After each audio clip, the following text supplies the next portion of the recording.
6월절 어린 양의 피로 나의 삶의 문이 열렸네. 저 어둠의 권세는 힘이 없네. 주 보혈의 능력으로 원수가 날 정죄할 때에도 난 의롭게 설 수 있네. 난 더 이상 정죄함 없네. 난 주 보혈 아래 있네. 난 주 보혈 아래 있네. 그 피로 내 죄 사했네. 하나님의 그 일 날 거룩해 하시었네. 난 주 보혈 아래 있네. 난 원수의 어떠한 공격에도 더 이상 넘어지지 않네. 난 주 보혈 아래 있네. 다시 한번 찬양하며 나아갑니다. 6월절 어린 양의 피로 나의 삶의 문이 열렸네. 저 어둠의 권세는 힘이 없네. 주 보혈의 능력으로 원수가 날 정죄할 때에도 난 의롭게 설 수 있네. 난 더 이상 정죄함 없네. 난 주 보혈 아래 있네. 난 주 보혈 아래 있네. 그 피로 내 죄 사했네. 하나님의 은혜 날 거룩해 하시었네. 난 주 보혈 아래 있네. 난 원수의 어떠한 공격에도 더 이상 넘어지지 않네. 난 주 보혈 아래 더 이상 넘어지지 않네. 더 이상 넘어지지 않네. 난 주 보혈 아래 있네. 더 이상 넘어지지 않네. 난 주 보혈 아래 있네.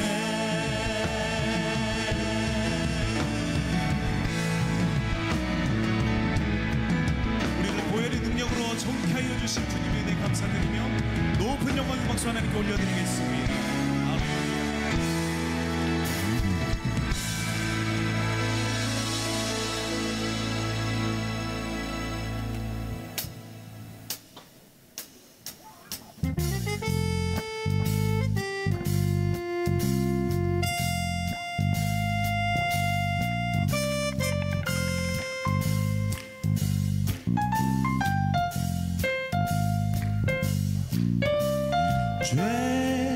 죄짐 맡은 우리 구주 어찌 좋은 친구인지 걱정 근심 무거운지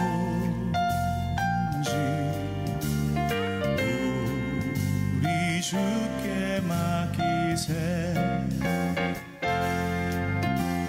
주께 고함 없는 고로 복을 받지 못하네. 사람들이 어찌하여 아를 줄을 모를까.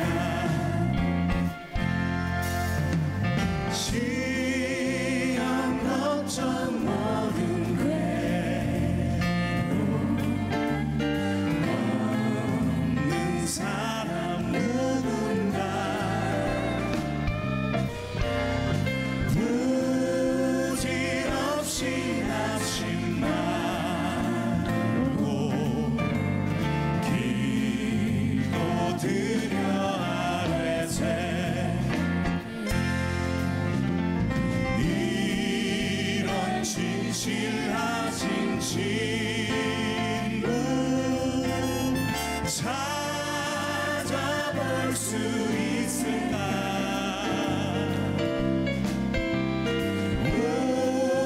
우리 약한 마시오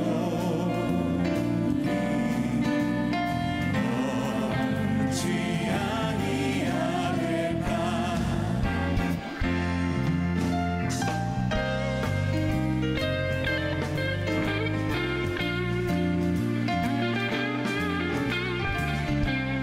삼절 고백하며 나가고 근심 걱정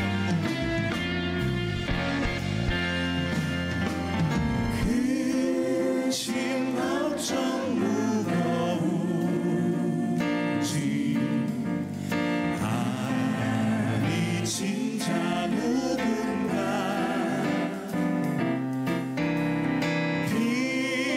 피난처는 우리 예수 주께 기도드리세 세상 친구 멸시하고 너를 조롱하여도 예수 품에 안기어서 참된 위로받겠네. 이런 진실하신 친구 이런 진실하신 친구 찾아볼 수 있을까? 우리 약한 마시오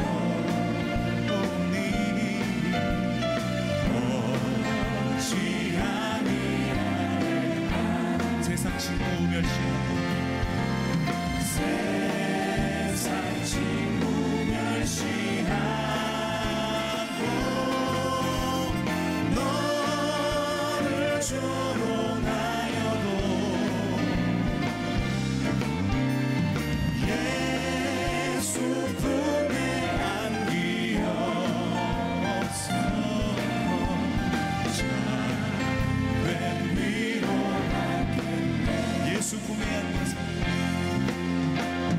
예수 품에 안기어서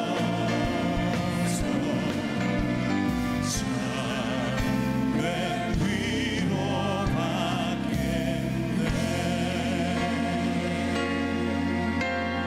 우리 다시 한번 주님께 영광의 박수 올려드리며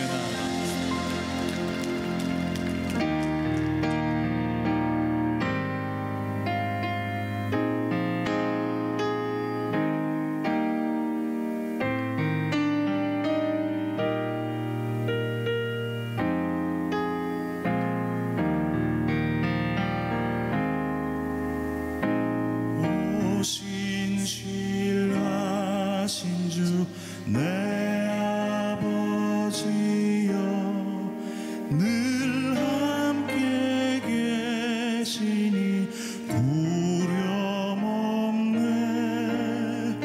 그 사랑 변찮고 날 지키시며 어제나 오늘이 한결같네.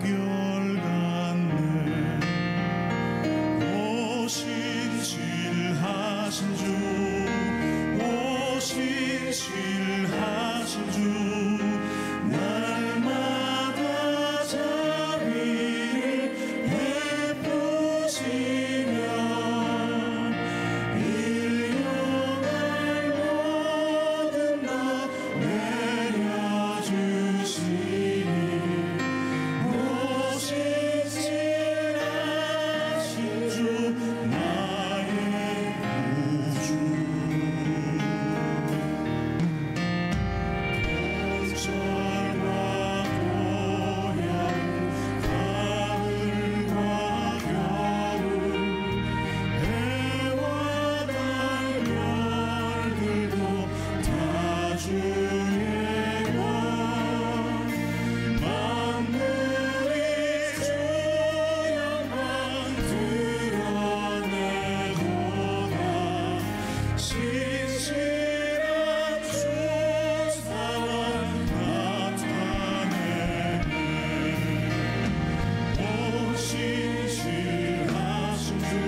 주셔서 인도하네.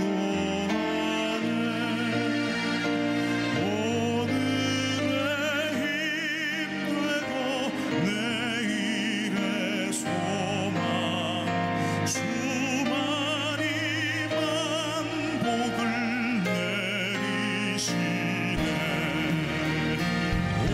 오신실하신 주 오신실하신 주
정말 절박하게 하나님 앞에 눈물로 기도하고 때로는 금식하며 목숨을 바쳐서 기도하는 거 정말 중요한데, 다 절박하다고 해서 눈물로 철철 흘리면서 기도한다고 해서 하나님께서 다 응답하시느냐, 그게 이기는 기도냐, 그건 아니라는 거예요.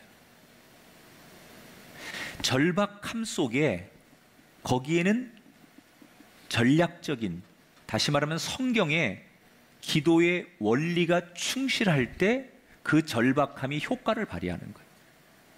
근데 되게 많은 사람들이 자기의 절박함을 호소하고, 내가 정말 하나님 앞에 이렇게 간절히 눈물로 기도하고 철야로 기도하고 새벽으로 기도하고 금식하며 기도하는 것으로 내가 모든 걸 다 했다, 나는 누구보다도 열심히 기도했다, 그래서 이제 모든 책임은 하나님께 있다, 이런 인식들을 많은 사람들이 갖습니다. 정말 하나님이 받으시는 향기로운 기도, 응답의 기도는 어떤 기도냐? 오늘 제가 드리는 이 창세기 32장에 나오는 야곱의 이야기에서 우리에게 가르치는 하나님의 기도의 원리가 있어요. 오늘부터 3주 동안 이렇게 기도하라 작은 소시리즈 강청 기도 3번을 할 거예요. 아마 성경에 정말 절박해서 마치 벼랑 끝에 서서 낭떠러지를 바라보며 죽기 살기로 하나님 앞에 매달리며 최후의 수단으로 기도하는 기도, 너무 급하게 절박하게 드리는 기도를 강청기도라고 해요. 이 강청기도의 대표적인 모델이 오늘 창세기 32장에 나오는 야곱의 기도예요. 야곱은 이삭의 아들로 태어나는데 쌍둥이로 태어나죠. 바로 자기 쌍둥이 형이 에서인데 성경이 재미있는 표현을 했어요. 야곱이 형의 발뒤꿈치를 붙잡고 나왔다. 간발의 차이로 형과 동생이 결정된 거예요. 쌍둥이들이 되게 그렇잖아요. 근데 성경이 굉장히 아주 재미있게 리얼하게 표현한 거예요. 형의 발뒤꿈치를 붙들고 나왔다.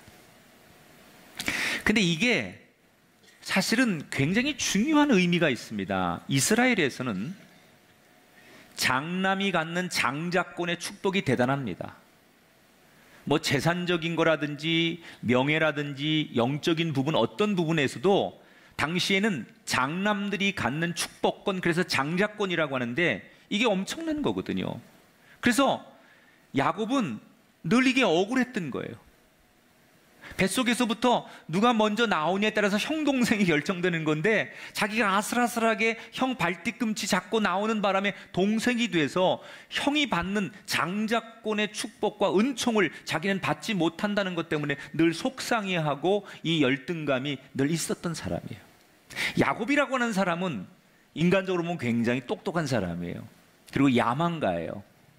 그의 DNA는 아주 사람이 치밀하고 계획적이고 목표한 것을 반드시 이루어내는 성공형의 인간, 이게 야곱이에요. 살면서 그 형에게 운명처럼 장자권을 빼앗긴 거에 대해서 늘 속상해하면서 그 형이 가지고 있는 그 축복권과 형이 누리고 있는 장자권을 어떻게 내가 뺏어올 수는 없을까, 늘 이런 궁리를 하면서 형의 축복권을 뺏기 위해 호시탐탐 노리고 그랬던 사람이 야곱이에요. 그렇게 쭉 평생 형에 대한 열등감으로 살던 야곱이 어느 날, 이 어느 날이라는 것은 야곱의 나이가 어느덧 70 중반이 되는 거예요.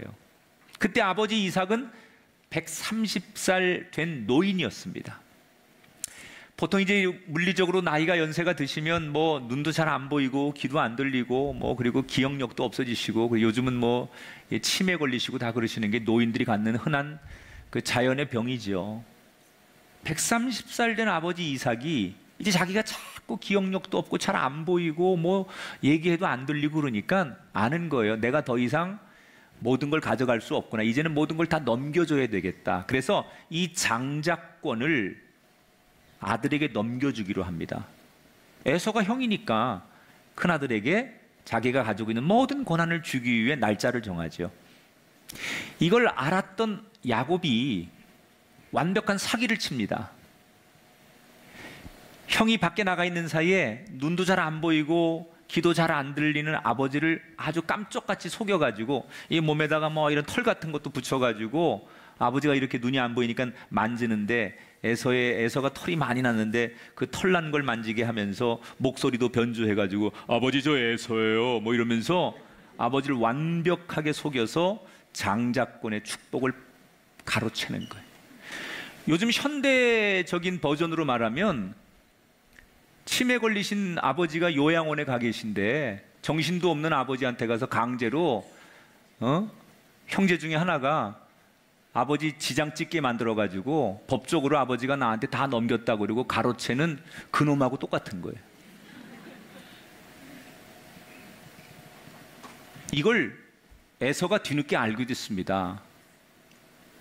굉장히 남성적이고 진취적이고 요즘 말하면 스포츠맨 에서가 가만히 있을 리가 없어요. 눈이 확 뒤집혔습니다.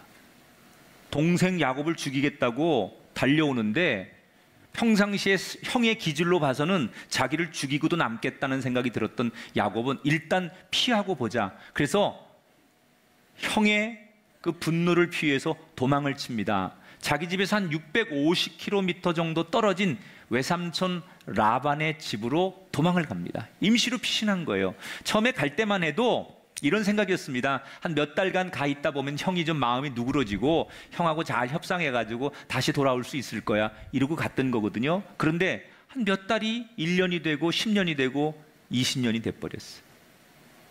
결국 돌아오지 못한 거예요. 그 20년의 세월 동안 많은 게 변했습니다. 어쩔 수 없이 그 객지에서 원하지 않는 삶을 시작했던 야곱은 앞서서 말씀드린 대로 굉장한 야망가거든요. 전략가거든요. 그래서 어디를 가도 그는 성공의 DNA가 있는 사람이에요. 거기서 20년 만에 삼촌과 겨루어서 삼촌 거 다 자기 거 만들고 그리고 거기서 완벽하게 성공합니다. 돈도 많이 벌고 가축도 많아지고 종들도 많아지고 가정을 크게 이루었어요. 남부러울 게 없는 20년 만에 그 동네에서도 지역에서도 다 알아주는 성공한 사람이 됐습니다. 그런데 아무리 돈을 많이 벌고 성공을 해도 그의 마음속에 늘 채기가 가시지 않는 것처럼 마음 한구석에 남아있는 뭔가 찝찝함이 있었어요. 그것은 고향으로 돌아갈 수 없다는 거예요. 내가 아무리 객지에서 성공하고 잘 돼도 고향으로 돌아가서 그 가족들과 함께 만날 수 없다는 그 목마름이 돈을 벌면 벌수록 성공하면 성공할수록 반대적으로 더 크게 다가오는 거예요.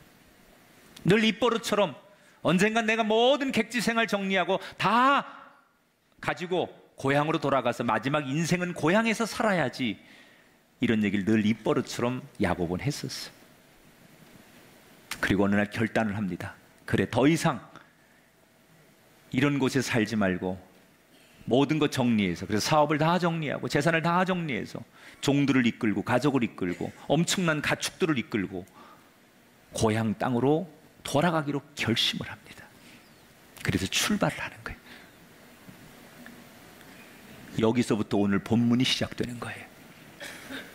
자, 20년 만에 고향으로 돌아오는 야곱의 마음은 어땠을까요? 첫 번째, 설레임. 그리고 고향이 어떻게 변했을까? 궁금함. 여러분, 고향은 늘 그런 거 아니에요? 언제 가도 나를 설레게 하는 곳.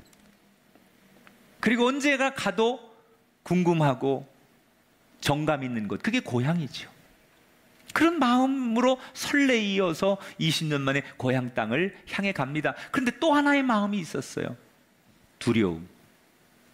20년 전에 형과 아버지에게 너무나 못할 짓을 하고 떠났던 자신이 20년 만에 돌아오는데 과연 가족들은 자기를 용납하고 자기가 사과하면 받아줄 수 있을까?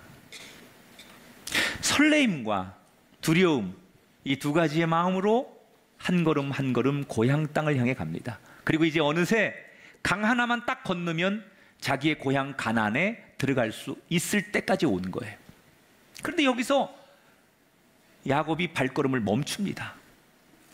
마치 도살장에 끌려가는 소가 그 마지막 문을 통과하지 않으려고 다리에 힘을 주고 버티는 것처럼 발걸음이 떨어지지 않는 야곱이 생각에 잠기다가 형이 어떨지 모르니까 한번 탐문을 하기 위해서 자기의 종들을 형에게 보냅니다. 얼마 뒤에 심부름 갔던 부하들이 돌아오는데 얼굴이 하얘져가지고 돌아오는 거예요. 뭐라고 하느냐? 주인님 큰일 났습니다. 당신의 형 에서가 군인들 400명을 데리고 지금 이리로 오고 있습니다. 여러분, 이 당시에 군인 400명이면 나라가 나라와 전쟁할 때 규모예요. 이 당시에는. 무슨 생각이 들어요? 여러분, 군인들 400명을 데리고 형이 일리 온대. 무슨 생각이 들어요? 나를 능지처참을 하려고 하는구나. 아직도 20년 전에 그 앙금이 풀리지 않았구나.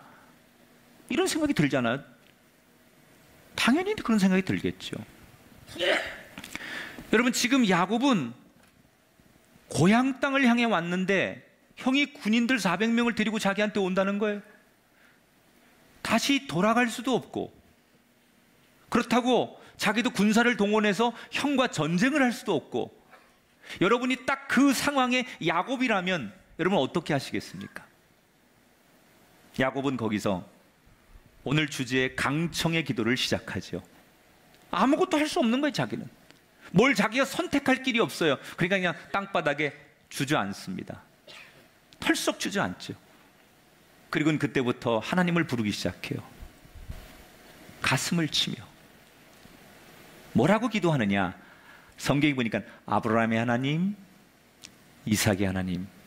이 성경에 이런 용어가 나오는 거는 그 아브라함에게 하나님께서 언약하신, 축복을 약속하신 것을 상기하는 거예요. 항상 하나님 분명히 우리에게 저 하늘의 별처럼 자손을 허락하고 영원까지 축복하신다고 하시지 않았습니까? 그렇게 신실하시고 한번 약속하면 지키시는 하나님, 나는 당신의 신실하심을 믿습니다. 그런 고백이에요. 그래서 아브라함의 하나님, 이삭의 하나님이라고 불러요. 나의 하나님이라고 부르지 않아요. 그럼 뭐라고 하느냐? 무슨 기도했겠어요? 뭐 형식의 무슨 기도가 있겠어요? 눈물이 뚝뚝 떨어지면서 하나님, 나 어떡해요? 나 좀 살려주세요. 우리 형이 지금 군인들 400명 데리고 오고 있대요. 하나님, 나 어떡해요? 길이 없어요. 도망갈 길도 없고 숨을 데도 없어요. 하나님, 나 어떡해요? 제발 좀 살려주세요. 그리고 정말 주저앉아서 뚝뚝뚝 눈물을 흘리면서 하나님 앞에, 하나님 나 좀 살려주세요. 그리고 그 기도밖에 못하는 거예요. 자, 야곱이 거기서 지금 하나님 나 좀 살려주세요라고 그렇게 기도했기 때문에 하나님께서 야곱을 살려주셨다. 많은 분들이 여기까지 생각하는데 물론 맞는 얘기입니다. 기도했기 때문에 하나님께서 들어주신 건 맞지만 사실 이건 반밖에 모르는 거예요. 야곱은 강청의 기도에 하나님의 메시지를 정확히 알고 있었어요. 하나님 앞에 기도를 합니다. 그런데 이거는 반만 하는 거예요. 그 다음에 뭘 하느냐?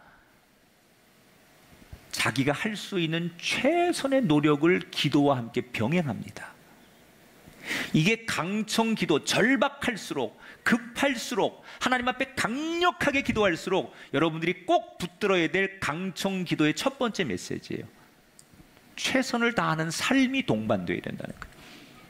야곱이 이제 내가 눈물을 흘려가면서 가슴을 치고 땅을 치고 통곡하고 하나님 앞에 전심을 다해서 목숨 바쳐 기도했으니까 하나님이 다 알아서 하실 거야. 그리고 이제 결과는 하나님 손에 맡겼으니까 그때까지 기다리자. 그리고 넋놓고 앉아있지 않았다는 거예요. 처절하게 하나님을 부르고 기도한 다음에, 그가 절박한 기도를 드린 다음에 그는 일어나서 자기가 할 수 있는 액션을 취하기 시작해요. 이게 전략이에요. 두 가지를 합니다. 우선 7절, 8절 볼까요? 같이 읽어봅니다. 시작. 야곱이 동행자와 양과 소와 낙타를 두 떼로 나누고 이르되 에서가 와서 한 떼를 치면 남은 한 떼는 피하리라 하고. 자, 아까 야곱이 굉장히 전략적인 사람이라고 그랬잖아요. 형이 군사 400명을 데리고 기습 공격하면 다 죽는 거야. 그러니까 이거를 사람하고 가축을 두 그룹으로 쫙 나눠놔요. 떨어뜨려놔요. 그러면 적들이 공격해도 한쪽만 공격할 때 최소한 한쪽은 살 수 있거나 피할 수 있으니까 전쟁 전략적인 그런 것을 딱 만들어 놓는 거예요. 진영상으로. 그래서 완전히 나누어 놔요. 그걸로 끝나지 않아요. 두 번째 전략을 짭니다. 두 번째 전략은 13절부터 16절에 나오는데 같이 읽어보겠습니다. 야곱이 그 소유 중에서 형 에서를 위하여 예물을 택하니 그것을 각각 때로 나누어 종들의 손에 맡겼다. 염소 200마리, 양 200마리를 엄청난 양을 형님한테 선물을 드리려고 준비를 합니다. 여러분, 지금 이 당시에 염소 200마리, 양 200마리는요, 요즘 말 말하면 재벌들이나 할 수 있는 양의 선물이에요. 국가가 전쟁할 때 400명 정도면 국가가 전쟁하는 규모라고 했으니까 가축을 400마리 드린다는 건 이건 정말 엄청난 양이라고 생각하시면 돼요. 그런데 이걸 형님한테 선물로 갖다 바치는 거예요. 근데 중요한 건 여기 이런 말이 있어요. 이것을 한 번에 400마리를 다 갖다 바치지 않고 이것을 나누어서 때를 지어서 처음에 10마리, 그 다음에 20마리, 뭐 또 50마리 이렇게 나누어서 400마리를 형님한테 보내는 거예요. 야곱은 왜 그랬을까? 이것도 전략이에요. 무슨 생각을 했냐? 한 세 가지 정도 생각해 볼 수 있는데, 첫째는 선물을 한꺼번에 그냥 400마리 쫙 주고서 형 이걸로 퉁칩시다 뭐 이런 정도가 아니라, 선물이라는 것은요 한 번에 많이 주는 것보다 조금씩 계속 주는 게 선물의 강도예요. 이런 거 여자들이 이런 거 잘할 거야. 남자가 장미 한 번에 100송이 갖다 주고 자 장미 100송이 이렇게 바치는 것보다 매일 한 송이씩 100일을 주는 게 진짜 장미야. 여자들은 그렇죠. 고봐. 남자들이 뭘 모른다니까. 장미 100송이를 주려면 한 번에 100송이를 주는 게 아니라 매일 100일 동안을 줘야 그 장미. 그러면 반드시 여자가 감동하는 거예요. 뭘 그 나이에 또 해보려고 그래요 또. 그러니까 선물을 이렇게 조금 보내면서 그 마음의 분노의 게이지가 조금씩 내려가기를 기대하는 거지. 이것도 전략이에요. 또 두 번째는 이런 걸 생각해 볼 수 있어요. 아마도 형이 막 여기를 지금 진군해 오는데 계속 가서 우리 쪽에서는 선물을 또 하나 주고 그 다음에 또 다음 쪽에 가서 주고 그러면 선물을 주고받는 시간에 이 군인들이 진격해 오는 시간을 늦출 수 있는 거예요. 그래서 그런 시간을 벌어서 이쪽에서 뭔가 전열을 정비하고 다음 계획을 짤 수 있도록 시간을 늦추기 위한 전략. 또 이런 전략도 있었을 거예요. 형이 군인들이 우리를 죽이려고 만약에 한다면 숨어서 기습 공격을 할 텐데 어디에 군인들이 오는지 모르는데 가축들을 보내면 가축들의 울음소리나 가축들의 요란한 소리 때문에 그 적들의 동향을 쉽게 파악할 수 있는 거예요. 기가 막힌 거야. 야곱이 아주 정말 선물을 보낼 때 다 나름대로 계획과 전략을 최선을 다해서 짜가지고 쫙 보내주는 거예요. 여러분 보세요. 야곱이 절박하게 기도하잖아요. 하나님 나 좀 살려달라고 울면서 기도하잖아요. 그런데 기도했다고 이젠 하나님 앞에 모든 걸 떠맡기지 않는다는 거예요. 나 기도했으니까 살리든 죽이든 이제 하나님이 역사하시면 됩니다. 나는 기도했으니까 나는 책임 없습니다. 이게 아니라는 거예요. 절박하게 강하게 기도하고 나서 하나님 앞에 모든 걸 떠맡기지 않아요. 내가 할 수 있는 일을 계속해서 하는 거예요. 진인사 대천명. 할 수 있는 노력을 다 한 다음에 하나님의 도우심을 구하는 거예요. 하나님이 그의 절박한 진실한 기도를 보시고 마음의 감동도 하셨겠지만 저는 그 기도 이후에 기도만큼 그 절박한 만큼 발을 동동 구르면서 뛰어다니는 그의 모습에 하나님께서 반을 또다시 응답하셔서 100%의 응답이 이루어졌다고 생각하는 거예요. 여러분 우리 교우들 중에도 지금 예배하시는 분 가운데도 의외로 정말 여러분의 삶이 여러분의 가정이 정말 벼랑 끝에 서서 한 발짝만 뒤로 가면 수천 길 낭떠러지 떨어질 것 같은 절박하고 너무나 간절하고 너무나 지금 위험하고 너무나 아주 힘든 상황에 놓여 있는 분이 있을 거예요. 그때 여러분 어떻게 하십니까? 의외로 많은 분들이 기도하면 하나님이 책임지신다, 이 말을 오해합니다. 기도만 하면 주님께서 다 책임지신다, 그리고 나는 기도한 다음에 넋을 놓는 분들이 있어요. 나는 기도했으니까 주님이 다 처음부터 마지막까지 책임지십시오, 그리고 기도 이후에 주님을 협박하는 분도 있어요.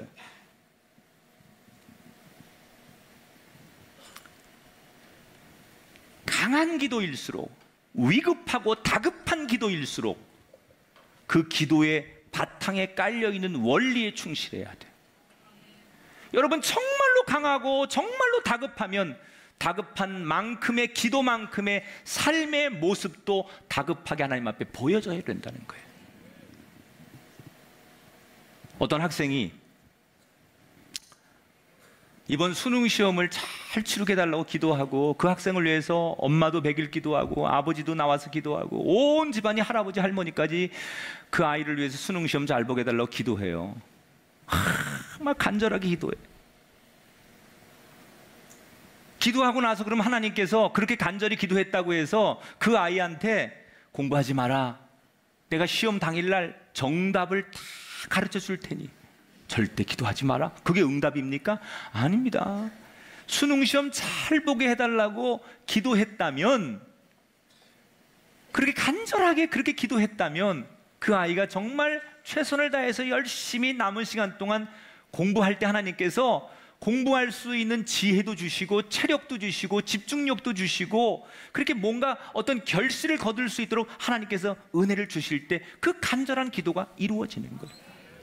감나무 밑에 가서 그냥 기다리면 1년에 한두 개 감이 떨어질진 몰라요. 그러나 정말 그 주렁주렁 열린 감을 원하신다면 막대기하고 바구니를 준비하셔야 돼요. 가서 이 감이 필요하면 막대기로 그 감나무를 치고 감나무를 흔들고 떨어진 감을 줍는 그런 노력, 간절함이 그 속에 있어야 돼요. 감나무 밑에서 간절하게 이 감나무가 떨어지기만을 기도한다고 해서 열매가 있는 게 아니라는 거예요. 그런데 한국의 대부분의 교인들은 내가 간절하게 기도했으니까 될 거라고 생각해요. 하나님은 우리에게 그렇게 가르치신 적이 없어요.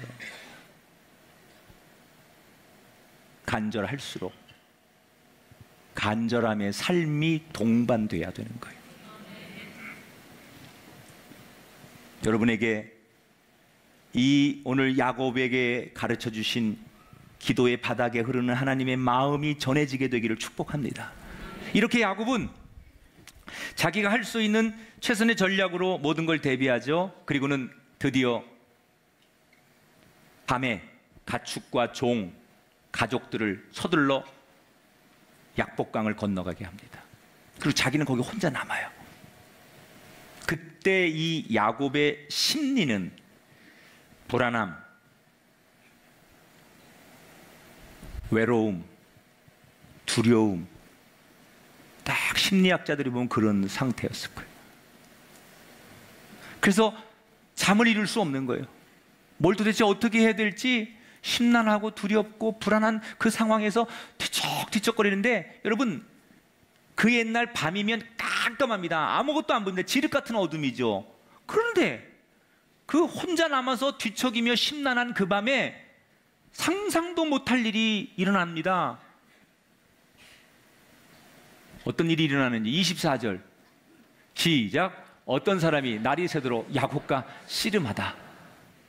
갑자기 잠이 안 와서 뒤척거리는데 그 깜깜한 밤에 어떤 사람이 자기한테 달려들어가지고 자기를 갖다가 때리기 시작하는 거예요. 발로 밟고 목을 누르고.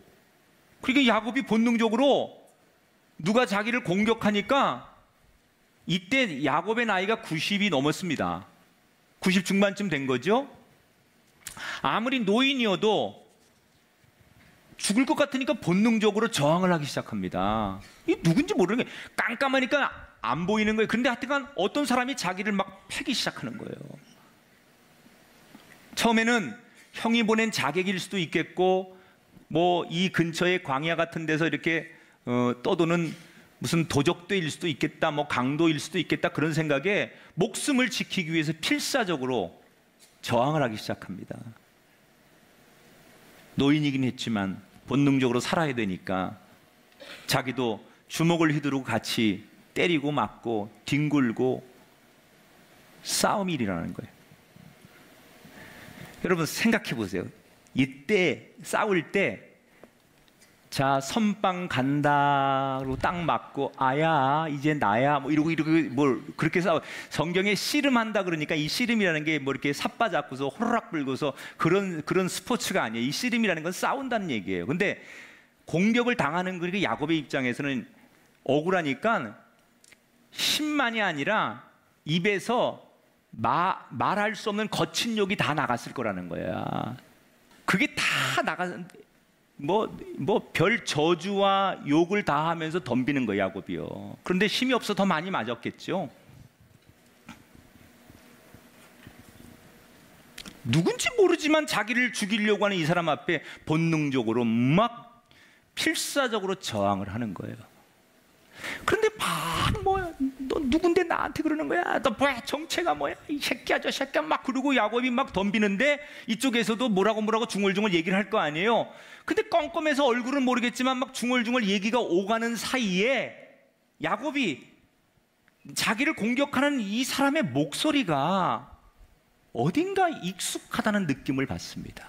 어디서 많이 들은 소리인데, 이 목소리 어디서 들었던 소리인데, 그리고 깨닫게 되는 거예요. 뭘 깨닫느냐?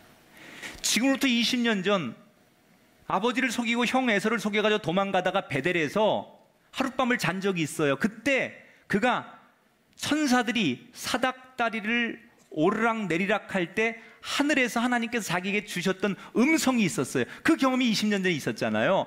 그 베델에서 천사가 하늘에 오르락 내리락 하면서 들렸던 그 음성이 들리는 거예요. 그 순간 그때 들었던 이 음성이 지금 그 음성하고 똑같다는 사실을 딱 매칭하면서 무슨 생각해? 이분이 하나님이구나. 하나님인 걸 알았던 거예요. 이때부터 야곱은 격투의 양상이 달라지죠. 처음엔 뭔지 모르고 같이 때리고 뭐 공격도 했지만 이때부터 하나님인 것을 안 다음부터는 일방적으로 맞기만 하는 거예요. 대신 그때부터 하나님의 허벅지를 꽉 붙들고 발로 밟던 주먹으로 때리든 어쨌든 간에 그냥 맞으면서 이걸 안 놓는 거예요. 가지 못하게 붙드는 거예요. 그리고 반대로 하나님은 자꾸 가시려고 하는 거예요. 이게 이제 반전이 되는 거예요. 먼저 공격했던 하나님은 이제 자꾸 이제 가려고 하고 야곱은 절대 못 갑니다. 그리고 이제 매달리는 거예요. 이때부터 야곱은 목숨을 건 기도를 하는 거예요. 자, 저 멀리서 해가 뜨기 시작합니다. 그러니까 하나님이 더 급해요. 야, 나 빨리 가야 되니까 놔. 이거 놔. 그리고 하나님이 막 급하게 놓으라고 하는데 야곱이 그러면 그럴수록 더 움켜잡고 막 어금니를 깨물면서 못 갑니다. 못 갑니다. 그러니까 하나님이 최후의 방법으로 야곱의 고관절을 쳐서 뼈를 부러뜨려 버립니다. 외마디 비명과 함께 잠시 나뒹굴어지며 뼈가 부러지니 얼마나 아프겠어요. 쓰러집니다. 근데 잠시 뒤에 쩔뚝거리며 다시 달려들어가지고 떠나려고 하는 하나님의 발목을 붙들고 필사적으로 또 매달립니다. 그때 야곱이 뭐라고 기도했겠어요? 다리는 부러졌고 눈물 콧물 범벅이 되고 흙에 뒹굴면서 온 몸이 사람 꼴이 아닌 가장 추악한 모습. 그는 울먹이며 이렇게 외쳤을 거예요. 하나님, 이대로는 절대 못 가십니다. 하나님, 저 죽이시기 전까지는 절대 못 가십니다. 고관절이 부러지고 그렇게 죽도록 맞으면서까지 야곱은 왜 그렇게 하나님을 그렇게 못 가게 붙든 걸까? 여러분 생각해 보세요. 하나님 오셨다 그냥 간다 그러면 가게 두면 될 텐데 왜 고관절이 부러져 가면서 정말 그렇게 최악의 상황까지 죽을지도 모르는 그 위기의 순간에도 하나님 절대 못 가십니다. 그리고 하나님을 붙든 이유는 뭘까요? 여기에 강청기도 두 번째 원리가 들어있어요. 따라합시다. 하나님만이 하실 수 있습니다.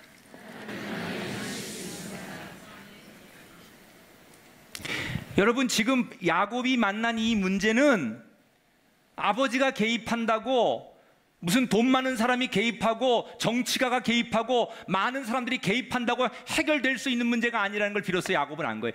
지금 내가 만난 이 상황과 이 문제와 인생의 근본적인 문제를 해결할 분은 하나님밖에 없습니다. 다시 말하면 이 말을 신학적으로 풀면 하나님은 복의 근원이십니다. 문제를 해결하실 분은 하나님밖에 없고, 인간에게 내 삶에 복을 주시고 우리 가정에 복을 주실 분은 하나님밖에 없습니다. 지금까지 야곱은 사람들에게서 복을 얻고 세상에서 복을 얻고 치열하게 싸워서라도 남을 속여서라도 성공하고 싶었던 인생이고 그렇게 살아왔던 사람이에요. 그런데 오늘 여기서 하나님을 만나면서 하나님 아니면 안 됩니다. 지금 내가 처한 이 상황과 내가 처한 이 환경이 하나님이 도우시고 하나님이 역사하고 하나님이 해결하지 않으면 아무것도 아닙니다. 이 믿음의 고백을 기도에 깔고 있는 거예요.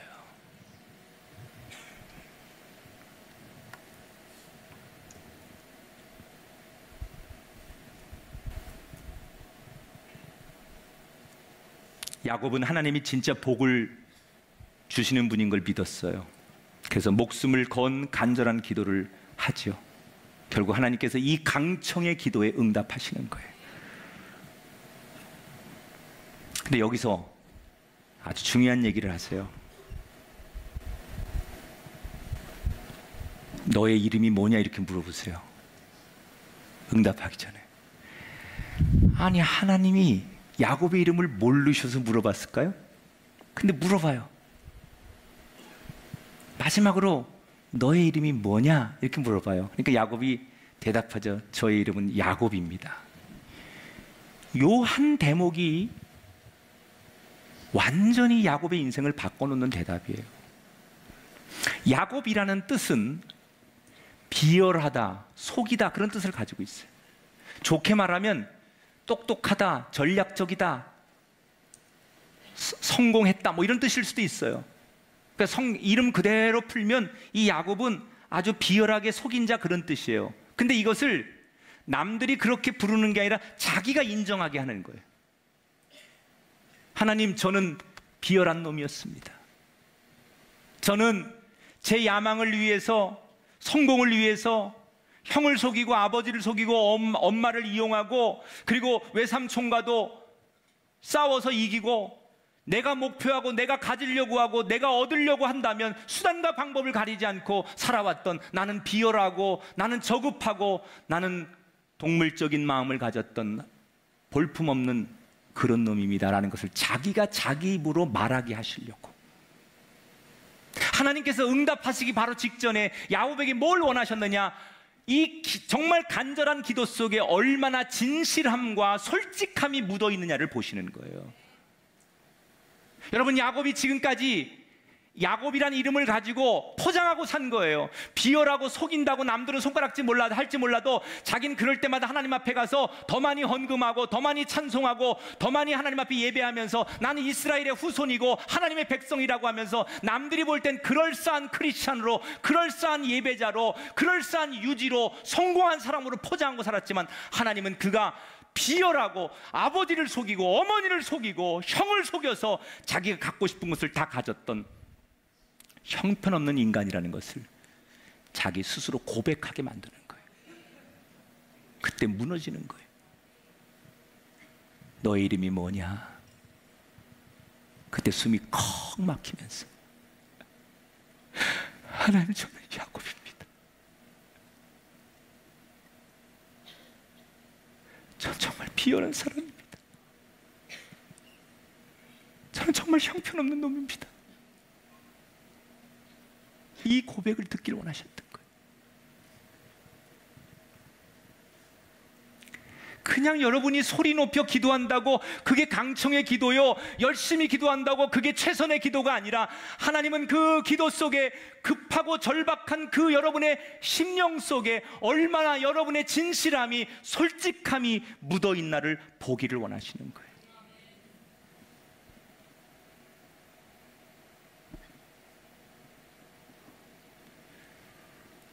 비로소 자기가 자기 자신을 인정한 솔직의 고백을 듣고 하나님께서 너의 이름은 이스라엘이다 이렇게 부르세요. 이스라엘은 네가 하나님과 겨루어 이겼다 그런 뜻인데, 네가 결국 나를 감동시켰구나, 내가 결국 너를 축복하게 만드는구나. 그래서 야곱의 이름이 이스라엘의 이름으로 불리는 거예요. 이 강청의 절박한 기도 속에 하나님이 그 하나 솔직함으로 하나님 앞에 엎드리는 그 기도에 이스라엘이라고 불러줘. 이거 이런 뜻입니다. 네가 나와의 이 영적인 싸움에서 이겼으니 네 형 문제 걱정하지 말아라. 여러분 이거 아십니까? 하늘이 열리면 땅이 열립니다. 하나님이 주관하면 자연도 순응합니다. 하나님이 역사하면 여러분의 인생의 문이 열리게 돼 있습니다. 하나님이 도우시면 여러분의 자녀들의 인생도 열립니다. 하나님이 이겼다고 하면 세상은 이긴 거예요. 여러분의 인생이 과거에는 성공하고 싶어서, 돈 벌고 싶어서, 이기고 싶어서 야곱처럼 살았던 인생이었다면, 오늘 여러분의 삶의 절박함 앞에서 이스라엘로 변하시기를 축복합니다. 태산 같았던 문제는 이 기도 앞에서 해결이 되는 거예요. 사랑하는 여러분, 하나님만이 복의 근원이신 것을 믿으십니까? 제 주변에 보면 기도하다가 기도를 중단하는 분들이 참 많아요. 간절하게 기도하다가 어느 순간 안 보여요. 그러면 기도를 중단하시는 거예요. 새벽기도 안 나오시고 공예배 안 드리고 주일도 안 나와요. 너무 힘드니까. 물어보면 너무 지치니까 기도 못 하겠다는 거예요. 환경이 점점 더 어려워지니까 기도해도 안 되니까 그래서 기도를 못 하겠다는 거예요. 100번 이해를 합니다. 그런데 여러분, 오늘 이 말씀 속에 답이 있어요. 그거는 힘들어서 못하는 게 아니라 여러분의 마음속에, 믿음 속에 하나님만이 복의 근원이십니다라는 것이 없다는 얘기예요. 지금 야곱은 하나님을 안 놓는다는 것은 하나님 아니면 안 된다는 거예요. 내가 아무리 돈이 많고, 내가 아무리 인맥이 많고, 내가 아무리 똑똑하고 잘났어도 지금 하나님 아니면 안 된다는 거예요. 여러분이 기도를 멈춘다는 건 하나님 아니면 안 된다는 생각을 접었기 때문이에요. 정말로 여러분이 아무리 힘들고 어려워도 이 문제는 하나님이 아니면 안 된다, 하나님만 할 수 있다, 복의 근원이 하나님이다 라는 이 바탕 속에 기도의 집을 지면 10년이 20년이 응답이 없어도 계속 기도할 수 있다는 거예요. 따라합시다. 당신만이 복의 근원이십니다. 할렐루야. 그날 밤 고관절이 부러진 야곱은 평생 다리를 저는 장애인이 됩니다. 이것도 참 의미가 있다고 생각해요. 저는 영적으로. 아마 그가 워낙 똑똑하고 야망가고 성공한 사람이기 때문에 두 다리가 건강할 때는 사방팔방 뛰어다니며 돈이 되는 곳, 인맥을 만드는 곳, 자기 이름을 떨치는 곳 무지 열심히 살았을 거예요. 이런 사람일수록 또 열심히 살아요. 인간적으로 굉장히 부지런해요. 그래서 다리가 건강할 때 그는 최선을 다했을 거예요. 인간적으로 열심히 막 투잡 쓰리잡 하면서 그래서 성공한 거예요, 야곱은. 그런데 다리가 부러져가지고 이제 쩔뚝거리다 보니 옛날에 자기가 생각했던 만큼 뛰어다닐 수 없는 거예요. 이제는 다리 하나가 없다 보니 자기 생각대로 자기 야망대로 돌아갈 수 없는 거예요. 자기가 하고 싶은 대로 할 수 없는 거예요. 다리 하나가 없다는 건 뭘 의미하는 거냐? 이제 하나님 의지하지 않건, 하나님 돕지 않건, 하나님께서 부축해 주지 않으시면, 하나님께서 내 손을 잡아주지 않으시면, 하나님이 남은 한 다리가 되어주지 않으면 나는 아무것도 아닙니다. 그래서 이제부터 평생 내 방식대로 살지 않고, 비록 몸은 쩔뚝거리지만 하나님 방법으로, 하나님 이끄시는 대로 산다라는 의미가 들어있는 거예요. 오늘 이 자리에 너무너무 절박하시고 너무너무 기가 막히시고 너무너무 힘드신 여러분, 기도하셔야 합니다. 간절하게, 절박하게 기도하십시오. 그러나 그 절박한 최후의 마지막 수단이라고 여기는 그 기도 속에, 그 강청의 기도 속에 절대로 잊지 말아야 될 원칙이 있어요. 기도한 만큼, 간절한 만큼 나의 삶이 뒷받침돼야 된다. 그 기도에 흐르는 밑바탕의 물줄기에는 하나님이 복의 근원이십니다. 하나님 아니면 안 됩니다. 의사가 고치는 게 아니고, 기업이 월급 주는 게 아니고, 세상이 날 먹여 살리는 게 아니라 그 바탕에는 하나님 아니면 안 됩니다. 이런 뿌리가, 겸손함이 신앙의 본질이 있을 때 그 위에 집을 짓는 인생의 집이 무너지지 않는 거지. 이거 없이 야곱처럼 화려하게 집 짓고 많은 거 가졌지만 한 방에 무너지는 인생. 이번 한 주간 여러분의 인생 속에 정말 어느 순간에 이게 기도로 승부해야 되겠다고 생각하는 정말 절박한 기도의 그 순간에 오늘 말씀을 기억하시면서 여러분의 기도의 응답이 야곱처럼 일어나게 되시기를 주님의 이름으로 축복합니다.